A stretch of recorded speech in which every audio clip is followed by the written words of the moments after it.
Hi, this is Bridget Willard from BridgetWillard.com. I want to talk to you a little bit about hashtags.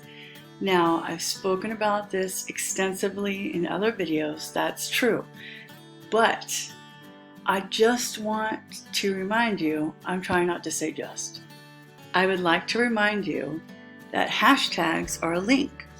When you click on a hashtag, it takes you to a filtered view. It's basically search results for that keyword. So the purpose of using hashtags on your tweet, for example, is so that somebody clicking on a different tweet might discover yours as well. So when it comes to people in your feed engaging with your actual content, driving traffic to your website, what you would like them to do is to click on the link that goes to your website, to your landing page, to your YouTube video, right? You don't want them clicking on a hashtag of WordPress or small business or SATX and then getting lost in that search, because essentially it's another search, and then they completely forgot about the fact that they saw a blog post from you or a video like this one. So let's talk a little bit about that, right? On Twitter, and most of the social networks are like this, because it's a link, it's blue. Those of us who've been using computers since 1990 whatever are trained that if something is blue, it's a hyperlink, and we can click on it either with a mouse or we can touch it with our finger, and then we can access that information. So as you're formatting your tweets, what you want to avoid is having anything blue besides a username, but still, even that's kind of a thing, right? You want the link to be the one thing that they notice and click on. This is the call to action on your tweet. This is the call to action on your post.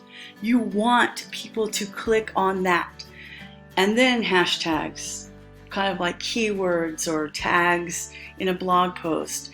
They're not important for that post. They're important for people who don't follow you to find that post. So let's do a little bit of looking. Okay, so here's the home feed. There's a tweet from Ben, link, right? It's a poll.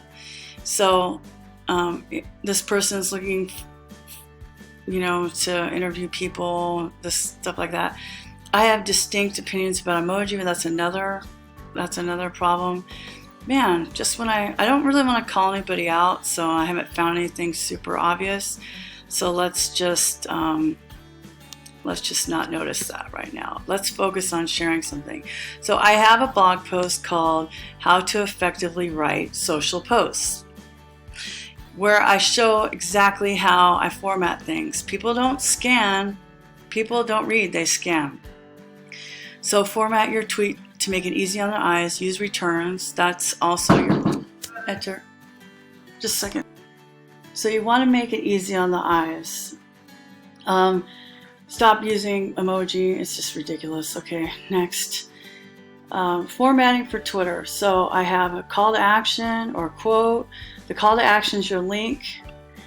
You want people to do that, and then if you really want the hashtags, do it like that. So if I was going to share this post, then I would say something like, are your hashtags taking people away from your tweet or to your blog post? Learn to format your tweet effectively. That's the call to action. Now let's grab the link. I love Bitly. I shorten my links. It looks better. Do whatever you want.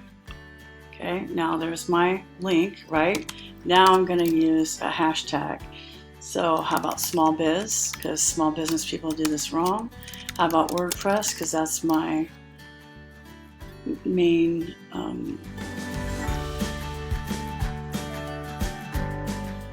client base. And then let's do social media.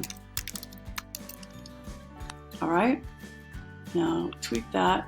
See, people forget because they see it on their phone and then they don't realize this is a link. So the first thing you see when you see this tweet is that I want you to go to this link. And when you go to that link, you go to my blog post. And that's what I want you to do. So that's the thing with these kinds of items. It really doesn't take that much longer. You can put the words that you want later. It doesn't make it difficult to read or scan. And I double dog dare you to try it for 2 weeks and see if your results change. Thanks for tuning in. If you have any questions, leave them in the comments. Bye.